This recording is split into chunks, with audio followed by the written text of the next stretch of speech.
Today is May 13th, and our agenda for our contract class is going to be escalation addendums and the escalation notices. Today we'll be talking about when to use an escalation, how to use the form, what it takes to make an offer valid to escalate, and what happens if the calculations are wrong.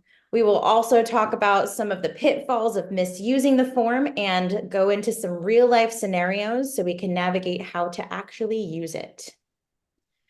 So first and foremost, in a competitive market, the buyer may want to set themselves apart by offering to escalate their purchase price. Buyers can decide how high they're willing to go and at what increments to increase over their competing offer. Now, using this form is risky. In fact, so much so that the Northwest MLS actually advises against using it altogether and had to reluctantly create this form just because of the demand for the form and wanting to have consistency when it comes to what to do next. So now, that being said, you are strongly advised to reach out to your designated broker or managing broker when filling this out, just to make sure your calculations are correct. So here is the form itself. It's Form 35E. It's a 2-page form. And basically what it does is it gives the buyer kind of this power to create where they're willing to go. It lets the buyer kind of put their cards all out on the table. Now, buyers, by filling out this form, you're basically agreeing to pay the purchase price increased by your escalation if the seller actually does have a valid offer. So when you're putting this form together, keep in mind that the number you put down is a number you're actually currently willing to accept as the purchase price. Now, the form itself does not create the binding escalated amount, and that doesn't happen until the form itself is signed, the competing offer is attached, and the entire contract has been signed for mutual acceptance. What you're doing when you sign this is you're signing to pre-agree that by escalating in your terms, the calculations that come in will apply to that purchase price. Before that calculation happens and before this escalation can even come together, the seller is actually free to continue to negotiate.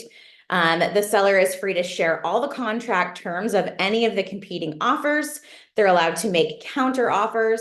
They're allowed to ask for the highest and best, or basically whatever they decide they want to do. Using this form is basically just, like I said, laying out your cards on the table. So let's look at this form in a little bit more detail. Now, if the seller does receive an offer for the purchase price prior to accepting the offer, you're going to have to calculate the net price of that. And the net price, this is where you buyer are going to put in how much higher than the competing offer you're willing to go. So the increased to just means the amount the buyer is willing to go over the competing offer to make sure it's beat out. Now, the purchase price will not exceed their top dollar amount. So that's the second line down there on line 13. Make sure again that when you're filling this out, your buyer knows that there may be a possibility that this might be their final price. So make sure the buyer is willing and able to pay the amount, as they may be obligated to just by filling out this escalation form. Many times what we've seen is that escalations do either hit their top dollar, near the top dollar, or just counter offer back at their maximum price. Now, buyers have a little control over what constitutes a competing offer, and that's where you're going to be able to put in paragraph 2. The closing date on here is one place that the buyer can control a little bit more of this sort of what counts as competing and what doesn't.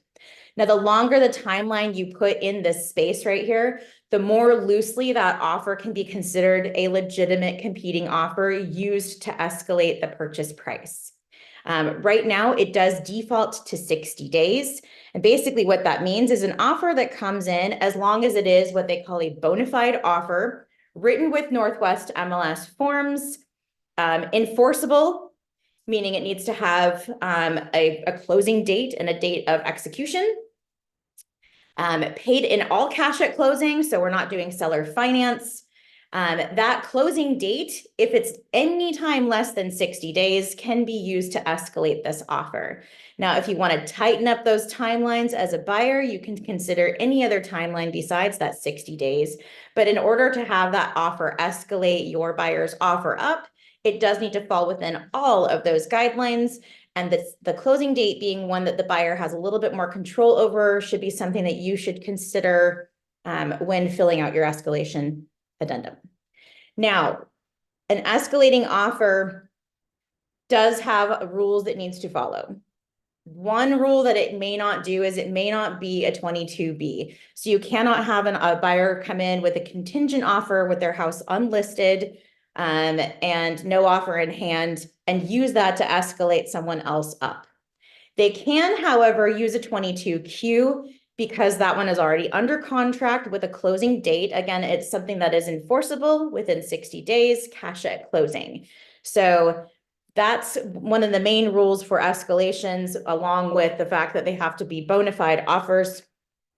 22Q is allowed, 22B is not.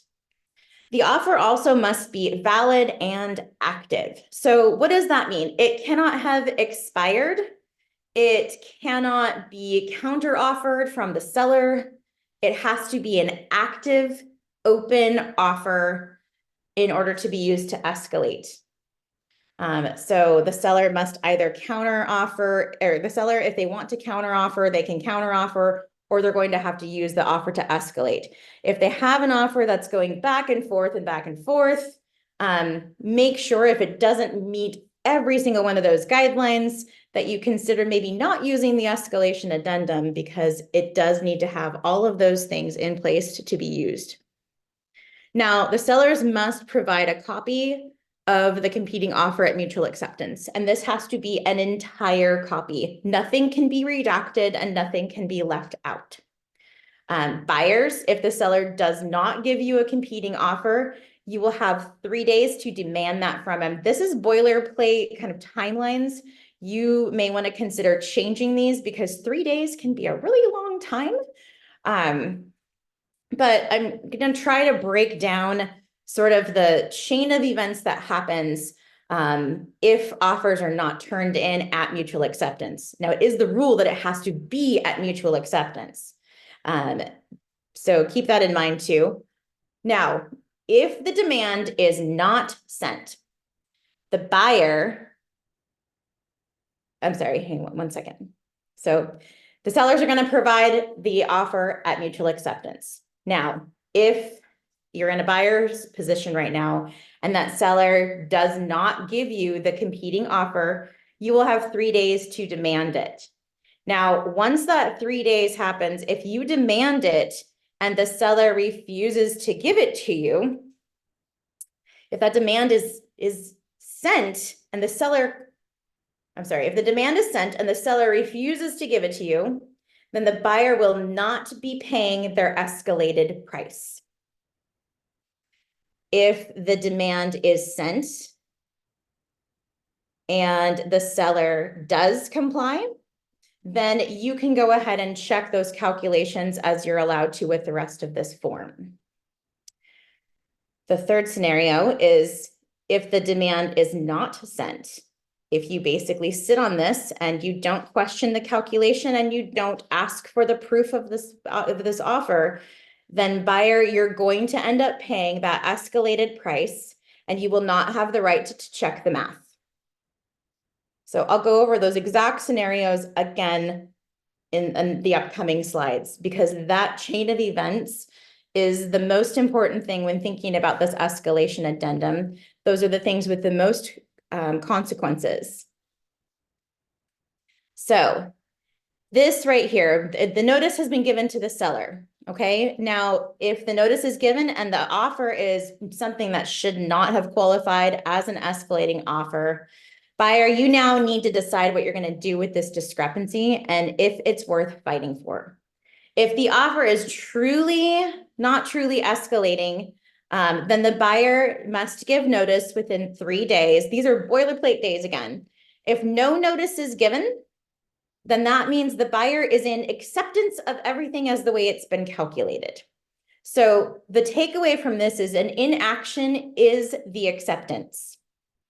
Now, if a buyer does give notice, this would be paragraph 2. If the buyer gives notice, the seller they can elect to terminate. Now, if the seller does not terminate, then the purchase price is as the buyer has offered without the escalation at all. So you can see how if there's any miscalculation between a buyer or a seller, it can either end up in one of the two parties accepting an offer at a calculated price that they weren't ready to accept, or a termination and the deal falling apart. Now, how do we calculate this? I'm going to go through this in real life examples, but what we want to do is we want to put the purchase price of the competing offer, or we use the top escalated amount of the previous offer. Now, any buyer credits in competing offer. This could be closing costs. It could be maybe compensation that's being paid to the buyer's agent from the seller. Anything that takes away from that seller's profit goes in the buyer credit. Now, plus credits would be a similar situation of maybe a credit back to the seller for overpaying compensation, or any other reason a buyer would be giving a seller some sort of credit. That total amount is going to go on your competing net purchase price, line 49. Now, the escalated offer for the new price is going to be looking at what they are willing to go above and beyond the competing offer. Then you're going to do the same calculations if there are any buyer credits or seller credits and calculate the new price. If you'd like to pause this, if you're watching it back, you can pause and use some real life examples to plug in there, but I'll actually have some slides towards the end of this where we can go over those real numbers. Now, remember, the buyer has 3 days to reject the seller's calculation, and the seller can either accept the buyer's new calculation or terminate. Acceptance is implied with no response. So how do you respond if something is not what you've been calculating? The 35EN is the way that you need to respond if there's any difference in calculation. This is for the buyers to give their notice. The buyers actually can't just give notice, but need to show their calculation as well. So they'll fill out the same form in a way that they would have calculated it. And then the seller has a choice on what to do next. Think of it in the same way that we send over an inspection response. So keep in mind 35N is how we're going to communicate any discrepancy in calculating an escalated price. Okay, so here are some real life situations to make us just kind of think again about how we're going to do these escalations. An offer being used in the escalation has a release of earnest money to the seller immediately. Does this get calculated as a seller credit? And where would it go on the 35E? How does it affect the calculations? Think about what it's asking. It's talking about earnest money. So if we think about it in the fact that earnest money is not necessarily a credit to the seller, because at the end, it's going to be the net amount. The earnest money is not included or built into the escalation addendum for calculating this purchase price. We're going to keep it out of the mix. The fact that the buyer is willing to risk their $20,000 in earnest money has basically no bearing on the fact that we're going to be calculating the escalated price the way we normally would have. What about if a mutual offer is accepted and the agent only sends over the first page of the competing offer with the escalation addendum? What if the buyer's name is redacted, or if the complete offer is received, but some of the information is missing? Does it still qualify as a complete bona fide arm's length written offer? Well, the rule is when you have a competing offer, you need to include the entire offer and nothing can be redacted. So the competing offer is required to validate that escalation price. Not a single part of that should be redacted. So nothing in that Form 35E will allow the seller to redact any part of that competing offer. This includes their name, their purchase price, any part of the contract whatsoever. The 35E requires the entire competing offer to be attached, and if any part is not in there, then it is not considered to have been delivered an entire competing offer. Another one is, so say we have two escalating offers. The lower of the purchase price is $495, escalating to $525. And the second offer is $510, escalating to $550. The seller wants to actually accept the lower offer. So can you escalate a lower offer? Think about that for a minute. Does the seller counteroffer with the fact that he does not want to participate in the escalation? Can you use the escalation addendum to escalate that lower offer? In this situation, you can escalate a lower offer. So if the terms are better and something that's just maybe not quite as high in the dollar amount, you can actually use the higher offer to escalate your lower offer and accept it through that addendum. Remember though, if you do so, you're going to want to also make sure you're attaching the competing offer so it is a true bona fide increase for you to use as the escalation. And you can also, of course, remove the escalation and just enter into a purchase and sale agreement at a normal, at a price that you guys decide on. Okay, so let's try to think of some calculations and see if we have our answers, kind of the same. Basically, I'm going to go back a couple slides to where we put our calculations in. Now, when we have, I'm going to go back a slide before that, actually. When we put in our escalated amount over the competing offer, that is the top amount that we are willing to escalate over the competing offer. In no event ever will we ever put our escalation over the top dollar that they want to pay. So if top dollar is 500, it doesn't matter what the increments are, that top dollar will never go over 500. Now, with that in mind, let's go back to this slide right here where we can put in all of our numbers. And just remember our competing offer net price, if there are seller credits, if there are buyer credits in this, even our top dollar may be less than our true top dollar because our top purchase dollar cannot exceed the dollar amount that we have put in our original paragraph. So let's go to our real life examples. Offer one is $600,000 with an escalation. They are willing to pay $2,000 more than the highest offer, but in no event pay over $625,000. So their top dollar, after all is said and done, is $625,000. Now, offer two is the same start with an escalation, willing to pay $3,000 over their highest offer, but in no event pay more than $630,000. So this one I'm hoping is a little more cut and dry. I tried not to make it super complicated. So what we want to do is we want to look at the highest offer of each of them first. The highest offer for number one is $625,000. The highest offer for number two is $630,000. So we're going to be able to use offer number one at $625,000 to escalate offer number two. So offer number one we know is $625,000. That's the one that we put at the bottom line. And offer number two is going to go $3,000 over the next highest, which would be $628,000, which is no more than $630,000. Now, if they had gone, the winning offer would be at number two at $628,000. Am I saying the right numbers? $628,000 with offer number two would be the winning offer. Now, here is a caveat.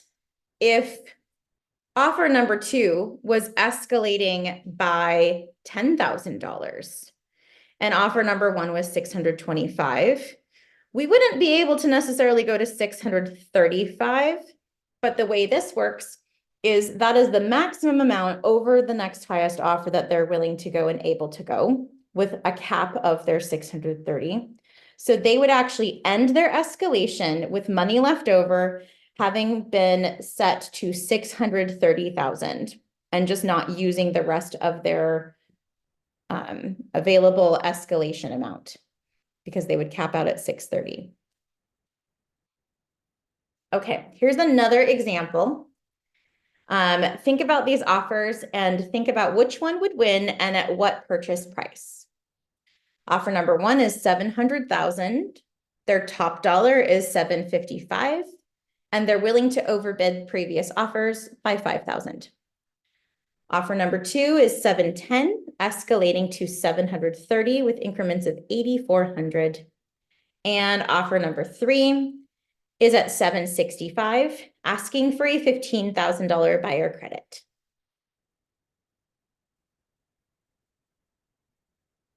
So calculating in, offer number one's highest is 755. Offer number two's highest is 730. And number three's highest is 765, but our net amount is going to be $15,000 less. So that being said, we would have to subtract the 15,000 from the 765. And after all of those net amounts, we would find that offer number one is actually the best offer. All right, escalating downward. So it is possible to lower the offer or to accept the lower offer and still use the escalation addendum. An offer that overbids another will escalate the lesser offer to their highest number. So if the terms are better in the lower offer, a seller can elect to accept the lesser offer at their highest escalating price on the 35E. The competing offer must still be used, though, to show a true escalation of that first offer, which means it needs to be attached, it needs to be signed, and everything that is required of other offers is still going to be required of that offer.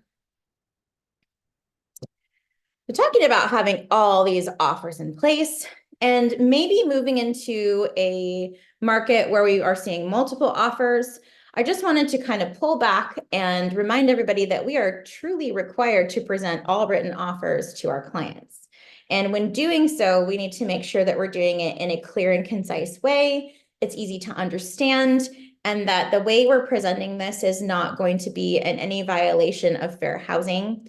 We need to make sure we're doing this with confidence and our calculations are correct. So I pulled up just a couple pages of what I did. This is actually a 4-page document. I only took 2 of the pages out. In the height of the market, I had 12 offers.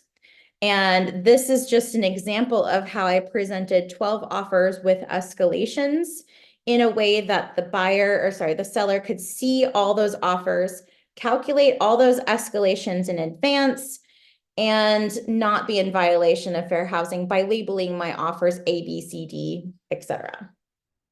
So I just wanted to pull that up as maybe a method to the madness for presenting multiple offers, presenting how things are escalated, and hopefully that will help. All right, so now that we have a more firm grasp on escalation addendum, we can hopefully better advise our clients on how to use this form. If you have any questions about how to do the calculations, please feel free to reach out. I'm happy to go through anything with you, and just make sure that if there are any questions on the calculations from someone else, that you're either taking action right away or at least double checking those numbers, and make sure, sellers, you are sending over all those competing offers right at the mutual acceptance of your contracts.